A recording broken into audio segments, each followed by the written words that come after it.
오늘 우리에게 주시는 하나님의 말씀은 사무엘상 3장 4절에서 11절까지의 말씀입니다.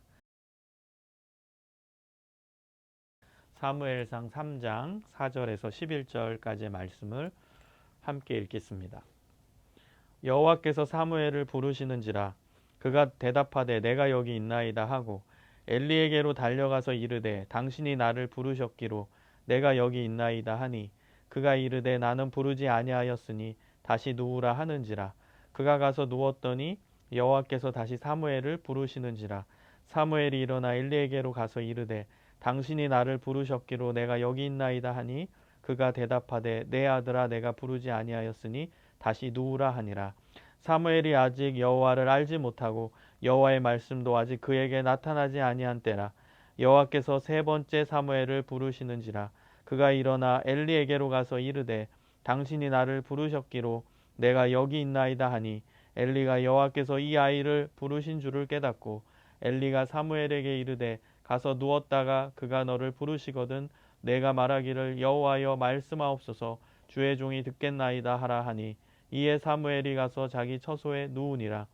여호와께서 임하여 서서 전과 같이 사무엘아 사무엘아 부르시는지라 사무엘이 이르되 말씀하옵소서 주의 종이 듣겠나이다 하니 여호와께서 사무엘에게 이르시되 보라 내가 이스라엘 중에 한 일을 행하리니 그것을 듣는 자마다 두 귀가 울리리라. 아멘. 오늘은 하나님의 말씀을 듣는 법이라는 제목으로 말씀을 증거하겠습니다. 저는 가끔 이런 상상을 해봅니다. 아무도 없는 곳에서 하나님께서 직접 저에게 나타나시는 것입니다. 그리고 저를 만나주시는 거예요. 그리고 굵은 목소리로 성중아, 성중아 부르시는 것입니다. 여러분 그 기분이 어떨 것 같습니까? 여러분도 상상해 보세요. 처음에는 진짜 깜짝 놀랄 거예요. 그리고 두렵기도 할 터이고 그리고 이 음성이 하나님의 음성이 맞는지 의심이 들기도 할 것입니다. 그런데 하나님의 음성임을 정확히 인지한 순간 그 기분은 어떨까요? 저는 굉장히 행복할 것 같아요. 드디어 하나님을 만났구나. 드디어 하나님의 음성을 내가 들었구나. 너무나 행복할 것 같아요. 그리고 그 순간 저는 하나님께 이렇게 말씀드릴 것 같습니다. 하나님, 저 이제 죽어도 여한이 없습니다. 하나님의 음성을 직접 듣는 사람이 있다면 그 사람은 인생에서 가장 행복한 사람일 것입니다. 오늘 본문을 보면 하나님의 음성을 직접 들었던 사무엘이 나옵니다. 사무엘은 이스라엘 역사에 있어서 가장 중요한 인물입니다. 그는 사사시대와 왕정시대를 연결했던 이스라엘 역사에 있어서 너무나도 중요한 인물입니다. 그는 자신의 손으로 기름 부어서 이스라엘의 첫 번째 왕 사울을 세웠습니다. 그뿐만이 아니라 사무엘은 지금도 이스라엘 사람들이 가장 존경하는 다윗 왕까지 기름 부어서 왕으로 세웠습니다. 그는 진정한 정치가였고 진정한 하나님의 사람이자 하나님의 선지자였습니다. 그리고 백성들을 정직의 힘으로 이끌었던 좋은 리더였습니다. 이렇게 위대한 사무엘은 어린 시절부터 하나님께 바쳐져서 살았습니다. 오늘 본문에서 사무엘은 어린 아이입니다. 어린 시절에 처음으로 하나님의 음성을 들었던 장면이 오늘 본문의 장면입니다. 하나님께서 사무엘에게 나타나시는 것입니다. 사무엘은 하나님의 궤, 법궤가 있는 곳에 누워서 자고 있었습니다. 이 성전에 살고 있었어요. 그런데 하나님께 어릴 때부터 바쳐졌기 때문에 그 성전에서 엘리 제사장과 함께 살고 있었습니다. 하나님의 음성이 들립니다. 사무엘아, 사무엘아. 얼마나 놀랬겠어요. 잠자고 있는데. 그래서 깜짝 놀래서 그 옆에 있던 이제 엘리 제사장 방으로 뛰어가는 거죠. 제사장님, 제사장님, 저를 부르셨습니까? 이 밤에 어쩐 일입니까? 엘리 제사장이 눈을 비비면서 나는 너 부른 적이 없는데 가서 자라. 너 왜 그러니? 다시 가서 이제 잠을 청하고 잠을 잡니다.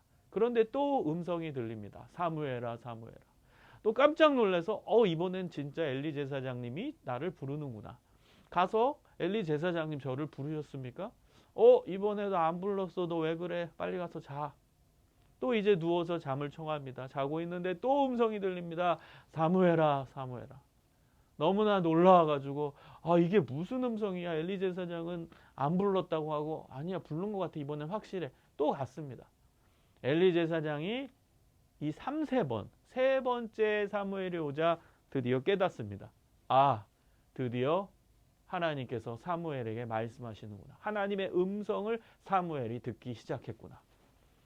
그래서 엘리 제사장이 사무엘한테 이렇게 얘기합니다. 또 가서 눕되 또 사무엘아 사무엘아 음성이 들리면 이렇게 말씀드리거라.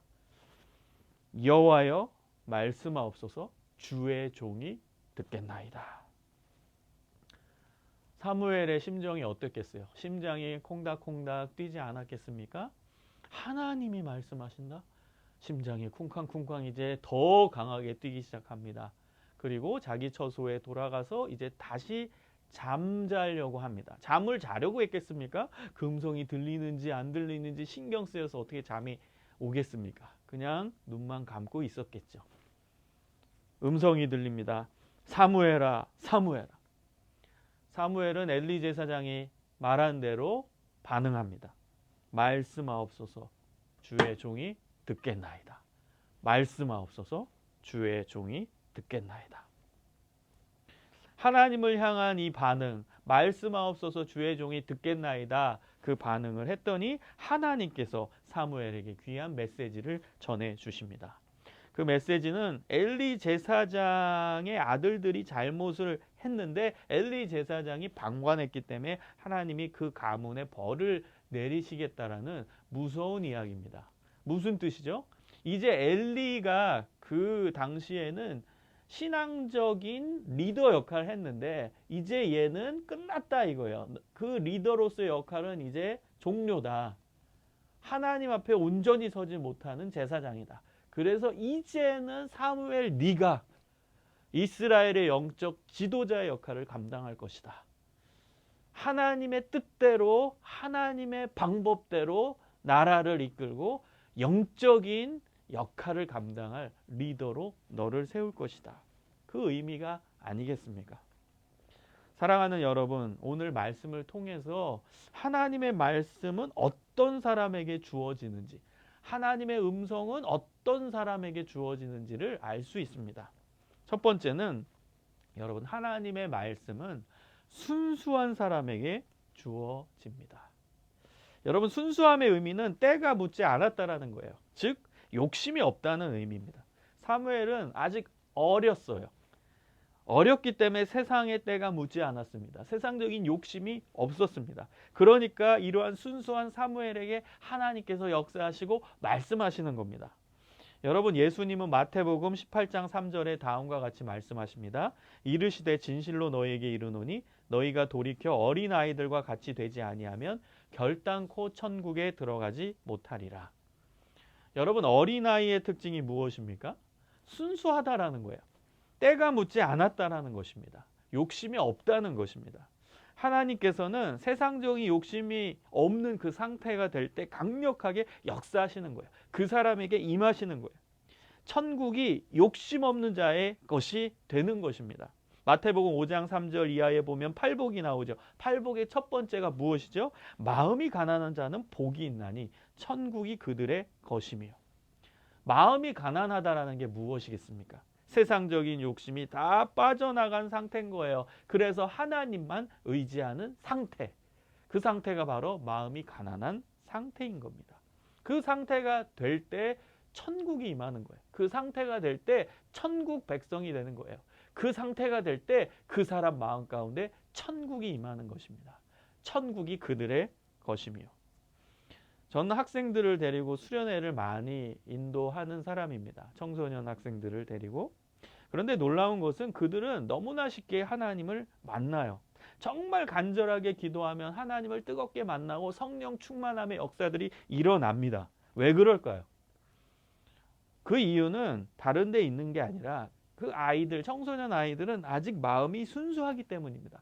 순수하기 때문에 그들에게 그 마음 가운데 있는 욕심이 떠나가면 어른들보다 더 쉽게 떠나가는 거예요. 그때 하나님께서 강력하게 역사하시고 하나님의 말씀을 그들이 쉽게 듣는다라는 거예요. 여러분, 하나님의 자녀가 되기 위해 성령을 뜨겁게 체험하기 위한 전제는 무엇이죠? 회개입니다. 회개. 여러분, 회개는 우리 안에 있는 얼룩진 때를 벗겨내는 것입니다. 우리 안에 있는 더러운 죄를 벗겨내는 것이 회개입니다. 그래야 순수한 상태가 되기 때문입니다. 그 순수한 상태가 되었을 때 하나님께서는 놀랍게 역사하시는 거예요. 우리 기도를 할 때 제일 먼저 하는 기도가 회개 기도입니다. 왜? 하나님께 내 심정을 토로하기 전에 내가 가지고 있는 죄의 껍데기, 죄의 때, 더러운 것들을 벗겨내는 거예요. 벗겨내고 나서 그 다음 하나님, 이제 제 속의 심정을 말씀드리겠습니다. 제가 드리고 싶은 이야기를 드리겠습니다. 그때 하나님은 들으시는 거예요. 그리고 하나님의 메시지를 나에게 전해주시는 거예요. 여러분, 기도는 대화잖아요. 그럼 나도 올려드리고 하나님도 나에게 말씀하시는 거죠. 하나님의 메시지를 내가 듣는 것이죠. 그래서 회개가 중요합니다. 사랑하는 여러분, 우리는 순수한 모습을 회복해야 됩니다. 예수님을 만났을 때의 그 첫사랑을 다시 회복해야 됩니다. 여러분, 집에 있을 때 기도하시면서 처음 하나님과 뜨겁게 만났던, 인격적으로 만났던 그때를 자꾸 떠올려 보세요. 여러분, 추억이 아름다운 건 뭐예요? 우리가 추억을 생각하면 그때로 다시 내 마음이 돌아간, 그때의 심정으로 돌아간 느낌을 받잖아요. 우리가 옛날 사진을 보든지 옛날에 썼던 일기를 보면요, 마찬가지입니다. 여러분, 묵상하면서 처음 하나님과 뜨겁게 만났던 그때를 상상해보고 그때의 심정이 되어보시고 그때를 재현해보세요. 그러면서 다시금 그 마음을 먹으세요. 하나님과 뜨겁게 만나서 변화됐던 그때, 그 열정의 모습, 그때 순수하게 하나님을 따르던 그 모습으로 돌아가기 위해 노력하세요. 저는 이제 고등학교 2학년 겨울, 더 정확하게는 고등학교 1학년 말, 고2로 넘어가는 겨울 때 하나님을 뜨겁게 만났는데요. 그때 생각이 많이 나요. 그리고 시간이 날 때마다 그때 내가 어떻게 하나님을 만났지? 그때 내 기분이 어땠지? 그때 난 어떤 생각이었지? 그때 난 하나님 만나고 어떤 변화가 이루어졌지? 묵상하는 시간을 갖습니다. 그러면 제 마음의 욕심이 사라지고 순수해지는 것을 느끼게 됩니다. 성경을 보면 하나님께서는 세상 욕심을 멀리할 것을 우리에게 말씀하고 계십니다. 요한일서 2장 15절에서 17절을 보면 이 세상이나 세상에 있는 것들을 사랑하지 말라. 누구든지 세상을 사랑하면 아버지의 사랑이 그 안에 있지 아니하니 이는 세상에 있는 모든 것이 육신의 정욕과 안목의 정욕과 이생의 자랑이니 다 아버지께로부터 온 것이 아니요 세상으로부터 온 것이라. 이 세상도 그 정욕도 지나가되 오직 하나님의 뜻을 행하는 자는 영원히 거하느니라. 세상의 육신의 정욕, 안목, 정욕, 이생의 자랑, 여러분, 이거는 다 지나가요. 하나님께로부터 온 것이 아니라 세상으로부터 온 것입니다. 지나가요. 지나가게 해야 됩니다. 우리의 삶 속에서, 우리의 신앙 가운데서 지나가게 해야 돼요. 야고보서 4장 4절에 보면 세상과 벗된 것이 하나님과 원수됨을 알지 못하느냐. 그런즉 누구든지 세상과 벗이 되고자 하는 자는 스스로 하나님과 원수가 되는 것이니라. 무서운 말씀이죠. 진짜 무서운 말씀입니다. 세상과 친구가 되면 하나님과 원수가 되는 것이래요. 세상의 그 이미지를 아시죠? 우리의 욕심, 우리의 정욕, 그 모든 게 세상이라는 단어에 들어가 있는 내용입니다. 여러분, 그 세상과 친해지면 하나님과 원수가 된다라고 무서운 말씀을 하십니다. 여러분, 우리는 하나님의 사람으로 살아야 됩니다. 하나님의 사람으로 온전히 살아야 함을 믿으시기를 소망합니다. 내 마음속에 있는 세상의 욕심을 다 빼내야 됩니다. 세상의 욕심을, 세상적인 그 관심을, 세상의 가치관을 예수 그리스도의 십자가 밑에 온전히 내려놔야 합니다. 성직자들은 깊이 있는 영성을 위해서 영성훈련이라는 것을 합니다. 여러분, 그 영성훈련의 핵심은 바로 내 안에 있는 세상적인 욕심을 없애는 것입니다.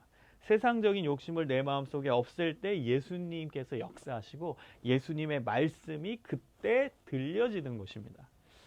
제가 신학대학원 다닐 때 3박 4일 동안 강원도 양평에 있는 은성수도원이라는 기독교 수도원에 들어가서 훈련을 받았습니다. 그 훈련은 다름 아닌 침묵 훈련입니다. 3박 4일 동안 말을 하지 않는 것입니다. 밥 먹을 때도 동료들이랑 말을 할 수가 없어요. 말을 할 수 없으니까 처음엔 굉장히 어색하더라고요. 침묵하려니까 사실 저는 이제 은근히 장난기가 많거든요. 그래서 동료들이랑 밥을 먹을 때 이제 말을 할 수 없으니까 계속 동료들 이제 얼굴을 쳐다보는 거예요. 우리 동기죠. 신학대학원 동기들. 그러면 이제 웃기잖아요. 서로 이제 말도 안 하고 얼굴만 보고 막 제가 막 쳐다보고 그런 장난기가 발동되기도 하고 좀 너무 어색해서 그런 이제 첫째 날을 지냈는데요. 첫째 날 밤에는 솔직히 말씀드리면은 그냥 아무 말 안 하니까 잠이 오더라고요. 그래서 잠을 잤어요. 근데 이제 둘째 날에 또 말을 안 하잖아요. 계속 3박 4일 동안 풀로 말을 안 하는 거예요. 근데 둘째 날 제 기억에는 한 오전쯤 됐을 텐가? 머리가 되게 맑아지더라고요. 말을 안 하니까. 그리고 계속 침묵 훈련하면서 이제 저희들을 이제 지도하시는 이제 교수님이 말씀을 가지고 침묵 훈련하라. 말씀을 계속 보게 했어요. 하나님의 말씀, 성경을. 그래서 보면서 말씀을 보면서 묵상하면서 계속 침묵하는 시간을 갖는 거예요. 저녁쯤 되니까요. 마음에 평온함이 오더라고요. 그리고 너무나 행복감이 들었어요. 왜 행복했냐면 내 안에 욕심이 싹 빠져나가는 느낌이었어요. 그리고 제 생각이 굉장히 단순해지고 복잡했던 생각들이 정리가 되고 차분해지는 걸 경험했습니다. 그리고 말씀 속에서 역사하시는 하나님, 말씀으로 저에게 메시지를 저에게 계속 주시는 거예요. 그래서 셋째 날 됐을 때는 저는 너무나 행복했어요. 그래서 3박 4일 훈련을 마치고 내려올 때는 거기 계속 있고 싶었어요. 이 세상으로 내려오고 싶지 않았어요. 너무나 행복했어요. 하나님의 말씀이 내 안에 들려지고 그 말씀 속에서 하나님의 뜻을 깨닫고 그 안에서 행복을 누리니까 그 시간이 제 인생에서 가장 행복한 순간이었습니다. 여러분, 사도 바울은 갈라디아서 5장 24절에 이런 말씀을 합니다. 그리스도 예수의 사람들은 육체와 함께 그 정과 욕심을 십자가에 못 박았느니라. 여러분, 우리가 인생을 살아가다 보면 정과 욕심에 얽매일 때가 얼마나 많이 있습니까? 그러나 그리스도 예수의 사람은 정과 욕심을 십자가에 못 박는다라고 고백합니다. 그 사람이 하나님의 사람입니다. 그 사람이 예수 그리스도의 제자인 것입니다. 그 사람이 예수님의 말씀을 듣게 되고 그리고 예수님의 말씀을 붙들고 살아가게 되는 진실된 제자의 삶이 되는 것입니다. 두 번째입니다. 하나님의 말씀은 겸손한 심령에게 주어진다는 것입니다. 여러분 10절에 보면 사무엘은 하나님 앞에 주의 종이라는 용어를 사용합니다. 하나님은 나의 주인님이시고 나는 주님의 종입니다. 성경시대의 종은 인권이 없었습니다. 완전히 주인 아래에 위치했던 존재입니다. 사는 것도 죽는 것도 모두 다 주인님 손에 달려 있습니다. 밥을 먹을 수 있는 것도 다 주인님 손에 달려 있습니다. 일을 할 수 있는 것도 주인님 손에 달려 있습니다. 주인이 내리는 일을 하는 것이 바로 종이 하는 일이고 종의 역할이기 때문입니다. 다 주인님 손에 달려 있습니다. 사무엘은 저는 주님의 종입니다. 저는 하나님의 종입니다. 라는 표현을 씁니다. 그리고 하나님 앞에 엎드려져 하나님을 찾습니다. 하나님의 말씀을 듣기 위해 간절한 마음으로 하나님을 사모하고 기다립니다. 여러분, 하나님은 겸손한 심령에게 말씀을 허락하십니다. 하나님은 교만한 상태에 있는 사람, 마음이 높아진 사람에게 말씀을 주시지 않습니다. 예수님께서 비판하신 사두개인, 바리새인, 율법학자들의 문제가 무엇입니까? 그들은 기도 많이 했어요. 그들은 율법 잘 지켰어요. 그들은 11조도 잘했어요. 그들은 신앙 행위로서는 100점 만점에 100점이었어요. 신앙 행위 자체로 봤을 때는. 그런데 왜 예수님은 그들을 비판하셨죠? 왜냐하면 그들에게는 하나님의 메시지, 하나님의 진짜 말씀이 들어있지 않았기 때문입니다. 왜? 본인들은 그 율법을 지키고 기도도 많이 하는 그 외적 형식에 대한 자만심이 들었기 때문에, 그 교만함 때문에 다른 사람도 정죄하고 그 교만함 속에서 자기 멋에 취해서 신앙생활하고 살았기 때문에 하나님이 그들에게 진짜 당신의 메시지를 주실 수 없었던 것입니다. 하나님의 메시지가 그들 마음속에 있지 않았어요. 하나님의 메시지가 그들 가운데 있지 않았습니다. 그렇기 때문에 하나님은 그들을 무섭게 비판하신 거예요. 그들의 문제는 다름 아닌 교만함이었어요. 그들의 문제는 다름 아닌 겸손함이 아닌 교만함으로 살았기 때문입니다. 교만은 늪과 같습니다. 한번 교만하기 시작하면 그것에 익숙해지면 그러면 그 교만에서 빠져나오기가 굉장히 힘듭니다.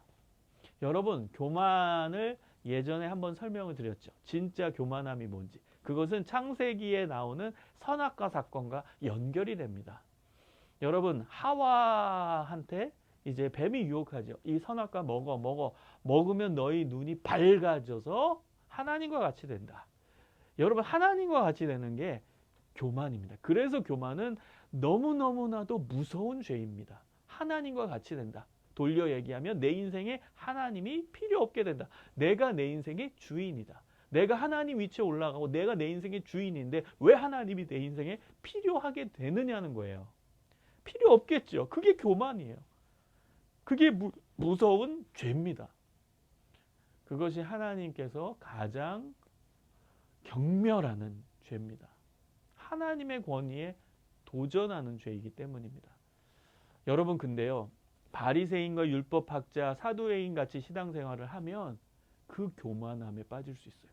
하나님의 말씀을 잘 지키기 위해 신앙생활을 하는 건데 하나님과 더 가까이 가려고 신앙생활하고 하나님의 말씀에 순종하기 위해서 신앙생활을 하는 것인데 여러분 잘못 신앙생활 하잖아요. 그러면 율법학자 사두개인처럼 저 율법 잘 지켜요? 나는 의인이네요. 나는 이렇게 율법도 잘 지키네. 나는 이렇게 기도도 많이 하네. 나는 이렇게 다른 사람 구제도 많이 하는 선한 사람이네. 나는 괜찮구나. 여러분, 하나님은 성경 전체에서 뭐라고 말씀하십니까? 우리는 죄인이라고 얘기해요. 그래서 하나님을 붙잡는 거예요. 우린 부족해요. 그래서 하나님을 붙잡아요. 그런데 잘못 신앙생활하면 나는 죄인이 아니네. 나는 괜찮네. 나는 다 할 수 있네. 나는 의롭게 살 수 있네. 하나님을 잘못 믿으면 잘못 신앙생활 하잖아요. 그러면 오히려 하나님 잘못 믿어서 엄청난 교만함의 죄에 빠지게 된다는 거예요. 그러면 하나님과 가장 멀어진 자가 되는 것입니다. 사랑하는 여러분, 철저하게 겸손하십시오. 예수님이 비판하신 바리새인, 사두개인, 율법학자의 모습을 보면서 신앙생활의 전제는 겸손함이다. 여러분, 기도 많이 하는 거 중요해요. 성경 말씀 많이 보는 거 중요해요. 구제하는 거 중요해요. 헌금 잘하는 거 다 중요해요. 근데 그 전제는 뭐라고요? 겸손함. 그 겸손함이 빠지면, 그 겸손함이 없어지면, 그 겸손함의 전제가 전제되지 않으면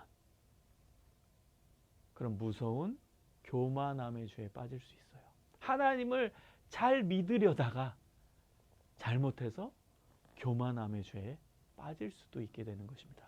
그래서 모든 신앙 행위의 핵심은, 전제는, 가장 중요한 점은 하나님 앞에 겸손이라는 사실을 여러분 꼭 잊지 마시기 바랍니다. 하나님 앞에 철저히 겸손해서 하나님, 저는 주님의 종입니다. 주님 말씀하옵소서. 주님의 뜻대로 하겠습니다. 주님 말씀하옵소서. 저는 종입니다. 주의 종이 듣겠나이다. 우리가 그 사무엘의 심정이 되어야 합니다. 그 사무엘의 믿음이 되어야 한다는 사실입니다. 그때 하나님은 우리에게 메시지를 주시는 거예요. 그때 하나님은 우리에게 귀한 말씀, 하나님의 뜻을 알게 해주시는 것입니다. 여러분, 우린 종입니다. 여러분, 종은 주인이 하라는 대로 하는 게 종입니다. 그런데 너무 감사하게 하나님은 굉장히 인격적인 분이시죠. 우리가 가져야 되는 자세는, 우리의 신앙적 자세는 우린 종입니다. 하나님은 주인입니다. 하나님을 따르겠습니다. 하나님의 말씀대로 살겠습니다. 이건 우리의 자세, 우리의 반응입니다. 그런데 감사하게 하나님의 반응은 너는 나의 친구야. 나는 너를 인격적으로 대우해. 나는 너를 뜨겁게 아가페 사랑으로 사랑해. 그건 하나님이 우리를 향한 반응이에요. 근데 우리의 의무는, 우리의 책임은, 우리가 하나님과의 관계에서 해야 되는 자세는 뭐예요? 우린 종입니다. 하나님 말씀대로 하옵소서. 저는 따르겠습니다. 그 마음과 그 믿음이 있어야 그 사람이 하나님의 사람이고 그 사람이 신앙인인 것입니다. 여러분, 우리의 자세는 하나님 말씀하옵소서 듣겠나이다. 종의 심정으로 사는 것입니다. 여러분, 절대 여러분이 여러분의 삶의 주인이 되지 마십시오. 그건 무서운 교만죄입니다. 우리의 주인은 예수 그리스도십니다. 우리의 삶의 주인은 하나님이십니다. 우리는 철저히 하나님 앞에 겸손히 무릎 꿇고 살아가는 믿음의 삶이 필요한 것입니다. 마지막 세 번째입니다. 하나님의 말씀은 말씀을 지키려는 사람에게 주어진다는 것입니다. 사무엘은 하나님께서 부르실 때 말씀하옵소서 주의 종이 듣겠나이다 라고 반응합니다. 구약에서 하나님의 말씀을 듣겠다는 의미는 하나님의 말씀을 지키겠다는 의미입니다. 신명기 6장 4절 이하를 보면 구약 성경에서 가장 중요한 구절이 나옵니다. 그 구절을 소위 쉐마 구절이라고 하죠. 쉐마는 히브리어로 들으라입니다. 들으라 이스라엘아, 이스라엘아 들으라. 듣는다라는 의미는 지킨다, 순종하다라는 뜻입니다.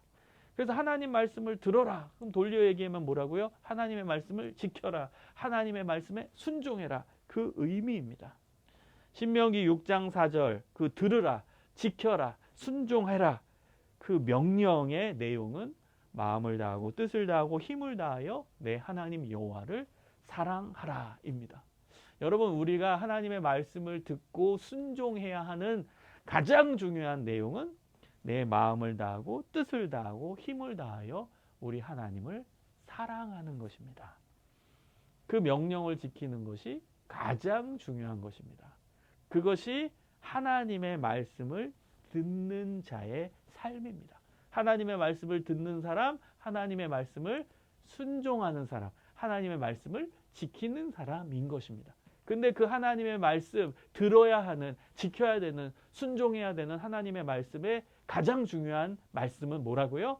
내 마음을 다하고 뜻을 다하고 힘을 다하여 우리의 하나님, 우리의 여호와 하나님을 사랑하는 것입니다. 여러분, 하나님의 말씀을 지키는 사람은, 하나님의 말씀을 듣는 자는 하나님을 사랑하는 사람입니다. 어떻게 사랑해요? 마음을 다하고 뜻을 다하고 힘을 다하고. 여러분, 교육학에서 이것은 지정의입니다.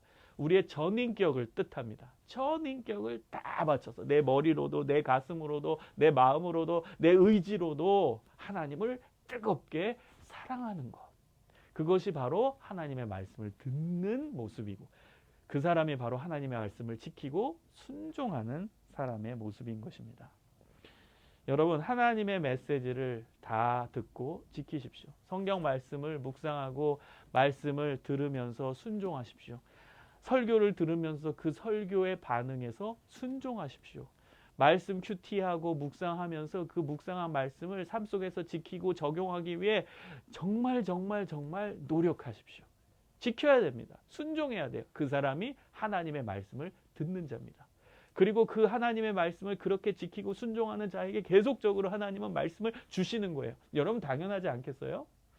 내 말을 지키고 있어요? 그럼 계속 메시지를 주실 거 아닙니다. 아닙니까? 그런데 반대로 내 말을 지키지 않아요? 그러면 포기하는 거죠. 여러분, 우리가 이제 자녀 양육을 해보면 아빠가 원하는 게 있어요. 그래서 자녀한테 너 이거 해라 저거 해라. 아이를 위해서죠. 저를 위해서가 아니죠. 진짜 아이를 위해서 잔소리할 때가 있습니다. 그러면 들을 경우가 있어요. 그러면 신나죠. 아빠 입장에서는. 그러면 또 이거 또 얘기합니다. 왜? 아이를 위해서. 얘기를 계속 해주는 거예요. 물론 뭐 항상 잔소리로 얘기 안 해. 저를 보시면 안 돼요. 제가 제 딸에게 맨날 잔소리한다고 여러분 생각하시면 안 되고요. 딸을 위해서, 자녀를 위해서 이야기를 해주는 거예요. 넌 이랬으면 좋겠어. 이거 하라. 이거 하면 너한테 좋다. 유익하다. 다 얘기해 줍니다. 그러면 애가 들으면 신나가지고 또 아이를 위해서 또 좋은 얘기도 많이 해줍니다. 그럼 애가 또 들으면 또 신나서 얘기해요. 반대로 아이가 얘기를 했는데 안 들어요. 또 얘기하죠. 안 들어요. 그럼 결국 어떻게 되는 줄 아세요? 아빠도 지쳐요. 그래서 그 내용 얘기 안 해요. 아이고, 안 듣는구나. 어찌 보면 안 좋게 표현하면 일종의 포기죠. 포기. 아빠가 포기한 거예요. 아유, 얘 아무리 얘기도 안 듣네. 이 부분은 더 얘기할 필요가 없겠다. 아쉽죠. 안타깝죠. 그 아이를 위한 건데. 근데 아버지도 지쳐서 그 내용이 더 얘기 안 해요. 포기합니다. 여러분 마찬가지입니다. 하나님께서 얘기하는데 계속 안 지켜요. 안 들어요. 그럼 하나님도 아이고 얘는 계속 얘기해도 안 듣네. 내가 지친다. 그럼 메시지를 더 주시겠어요? 안 주시는 거예요. 근데 반대로 하나님의 말씀을 듣고 계속 지키는 사람이 있다면 하나님도 신나서 메시지를 계속 주시는 거예요. 얘 봐라, 듣네. 아이고 신나라. 얘는 역시 내 자녀야. 계속 메시지, 하나님의 메시지, 하나님의 말씀, 하나님의 뜻 계속 알려주시는 거예요. 할렐루야. 여러분 이러한 놀라운 은혜를 받고 싶지 않습니까? 하나님의 말씀을 계속 듣고 싶지 않습니까? 하나님의 뜻을 정말 제대로 알고 싶지 않습니까? 여러분 그 열정이 있었으면 좋겠어요. 여러분 우리는 다른 거에서는 열심히 많아요. 그리고 다른 것은 1등 하려고 굉장히 많이 노력하죠. 공부도 1등 하려고 잘하려고 엄청 노력하고 있고 수험생들 그리고 직장에서도 성과 잘 내려고 얼마나 노력을 많이 합니까? 여러분 도전의 말씀을 드립니다. 하나님과의 관계에서 하나님의 말씀을 듣기 위해서 여러분 하나님 말씀 잘 듣는 1등이 되기 위해서는 얼만큼 노력하십니까? 얼만큼 그 열정이 있습니까? 하나님 잘 섬기기 위한 잘 섬기는 것을 이제 하나의 학문으로 표현한다면 그 학문에 1등하기 위해서는 여러분 얼마나 노력하냐는 거예요. 얼마나 열정을 갖고 관심을 갖고 있냐는 거예요. 수험생들 같은 경우는 뭐 국어, 영어, 뭐 수학에는 온 에너지를 써요. 여러분 요즘과 같은 사태에서도 학원 여는 곳들 있잖아요. 아니 건강이 위기인 이 시기에 학원을 열어요. 그리고 학생들이 가요. 엄마들도 보내는 엄마들이 있어요. 학원 가서 지금 이 코로나 사태 위기이지만 그러나 너의 미래 이제 공부 잘해야 대학 가니까 지금 이 시기 놓치면 안 된다. 공부해. 학원 가. 그래서 공부해. 애도 이 시기를 놓치면은 안 돼. 공부해야지. 본인도 알아요. 그래서 건강에 이 두려움이 있지만 마스크 쓰고 학원 가서 공부하는 거예요. 왜? 공부 잘하려고. 그래서 좋은 대학 가려고. 여러분 그 열정이 있다고요. 이 코로나를 이기는 열정. 그런데 우리는 어때요? 하나님의 말씀을 지키기 위한 열정은 어떻습니까? 하나님의 말씀을 지키기 위한 열정은 어떻습니까? 하나님의 뜻대로 살고 싶은 그 열정은 여러분 점수로 굳이 평가한다면 몇 점을 매길 수 있겠습니까? 여러분 여기에서도 우리의 열정이 진짜 발휘됐으면 좋겠어요. 아니 가장 많이 발휘됐으면 좋겠습니다.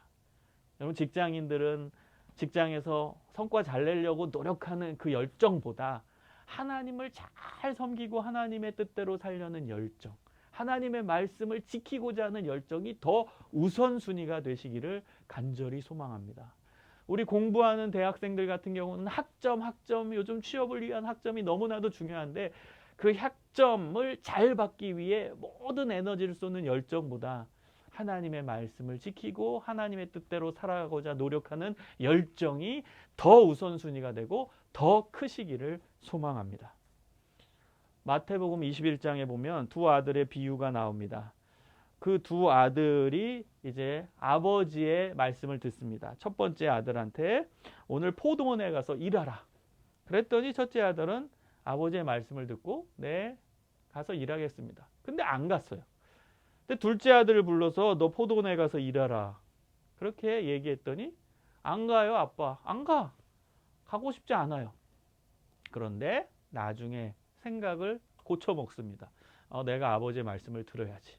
그리고 뉘우치고 포도원에 가서 열심히 일했습니다. 여러분 이 두 아들들 중에 누가 아버지의 뜻대로 한 사람입니까? 아버지의 말씀을 듣고 네 하겠습니다 얘기하고 안 들은 첫째 아들입니까? 아니면 안 듣겠습니다. 처음에는 자기의 생각이 더 커서 안 듣겠다라고 생각을 했지만 결정을 했지만 뉘우치고 회개하고 하나님 아버지의 말씀을 들은 둘째 아들입니까? 답은 둘째 아들이 아버지의 말씀에 순종한 아들입니다. 여러분, 중요한 건 뭐예요? 말씀을 듣는다라는 건 그냥 듣고 흘리는 게 아니라 듣고 실천하고, 듣고 순종하고, 듣고 지키는 것이 바로 듣는다라는 의미라는 것입니다. 여러분, 요한계시록 22장 7절에 보면 보라 내가 속히 오리니 이 두루마리의 예언의 말씀을 지키는 자는 복이 있으리라 하더라. 예수님이 말씀하시는 거예요. 내가 이제 오겠다. 여러분, 이제 세상은 점점 종말을 치닫고 있습니다. 그때는 우리가 알 수 없습니다. 그러나 이제 종말의 징조와 현상들이 곳곳에서 나타나고 있습니다. 그때 예수님이 말씀하십니다. 이 두루마리 예언의 말씀을 지키는 자가 복이 있으리라. 여러분, 종말의 때, 종말이 가까울수록 우리는 하나님의 말씀을 지켜야 돼요. 하나님의 말씀에 순종해야 돼요. 하나님이 성경 속에서 계시하시고 예언하시는 말씀을 지키고 순종하는 믿음의 삶이 되어야 합니다. 이것이 지금 우리가 해야 하는, 가져야 되는 신앙의 모습이자 신앙의 자세입니다. 사랑하는 여러분, 하나님은 우리에게 메시지를 주고자 원하십니다. 하나님은 우리의 아버지십니다. 그렇기 때문에 자녀인 우리에게 하나님의 뜻을 알려주고 싶어 하세요. 그건 당연한 거예요. 어떤 성도들은 얘기합니다. 왜 하나님은 이렇게 하나님의 뜻과 메시지를 정확히 안 알려주십니까? 여러분, 천만의 말씀이에요. 하나님은 알려주기를 원해요. 문제는 어디에 있어요? 우리한테 있는 거예요. 그 말씀을 받기에 우리가 너무 부족해요. 그 음성을 듣기에 너무 부족해요. 그 뜻을 헤아리기에, 깨닫기에 우리가 너무 부족해요. 그래서 여러분, 우리가 제대로 서야 합니다. 우리가 제대로 신앙생활을 해야 됩니다. 우리가 하나님의 음성을 듣기 위해, 하나님의 말씀을 듣기 위해, 하나님의 말씀을 깨닫기 위해 우리 자신이 하나님 앞에 온전히 서야 합니다. 여러분, 하나님의 말씀을 듣고 싶습니까? 그러면 제대로 반응하십시오. 주님 말씀하소서, 주의 종이 듣겠나이다.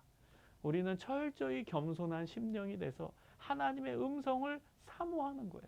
하나님의 말씀을 듣기 위해 노력하는 것입니다. 그리고 우리 안에 더러운 때를 여러분 벗겨내십시오. 죄의 때를 회개를 통해 벗겨내십시오. 여러분, 진정한 회개는 우리의 삶이 회개로 진행되는 것입니다. 말로서만, 기도로서만 회개하는 게 아니라 회개는 삶으로 증명되는 거예요. 그래서 하나님, 제 안에 있는 죄의 때가 떠나가게 하시고 제 안에 있는 세상적인 욕심이 떠나가게 해주세요. 회개기도 하고, 그리고 세상적인 죄, 세상적인 욕심을 빼내기 위해 여러분이 노력해야 되는 것입니다. 삶으로 보여주어야 하는 거예요. 삶으로 증명해야 하는 것입니다. 그때 하나님의 메시지가 우리 안에 강력하게 임하는 것입니다. 그때 하나님의 놀라운 뜻이 우리 안에서 역사하는 거예요. 그때 하나님의 놀라운 은혜가 우리 안에 충만하게 역사하는 것입니다. 사랑하는 여러분, 이 때는 기도하는 때입니다. 지금 이 순간은 기도하는 순간입니다. 여러분, 사무엘과 같이 겸손한 심령이 되어 하나님의 말씀을 사모하고 그 말씀을 들으며 그 말씀대로 살아가며 그 말씀 때문에 행복하고 하나님과 동행하는 그 축복을 온전히 누리시기를 주님의 이름으로 축복합니다. 기도하겠습니다. 오늘도 코로나19를 위해 기도하겠습니다. 하나님, 인간의 연약함을 깨닫고 완전하신 하나님만 붙잡기를 기도합니다. 하나님, 나 중심의 기복주의 신앙에서 벗어나서 하나님 중심의 진짜 신앙으로 성장하기를 기도합니다. 하나님, 하나님의 놀라운 은혜와 무한한 자비, 따뜻한 긍휼과 완전한 회복을 기대하며 기도합니다. 하나님, 하나님의 사랑이 언제나 어디서나 함께 하심을 느끼고 깨닫기를 기도합니다. 하나님, 하나님의 공의가 선포되고 이단의 악이 전부 드러나 뿌리 뽑히기를 기도합니다. 하나님, 이단에 빠졌던 자들이 예수님의 능력의 복음 안에서 건강한 신앙인으로 거듭나기를 기도합니다. 하나님, 아픈 자들이 참된 위로를 받고 깨끗하게 나음을 얻기를 기도합니다. 하나님, 함께 모여 예배하고 교제하는 것이 얼마나 중요한 감사의 제목이었는지 깨닫기를 기도합니다.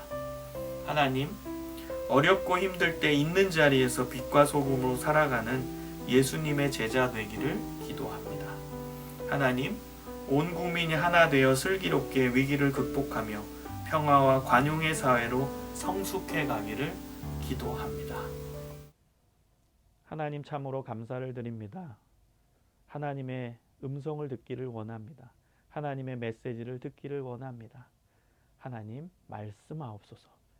주의 종이 듣겠나이다.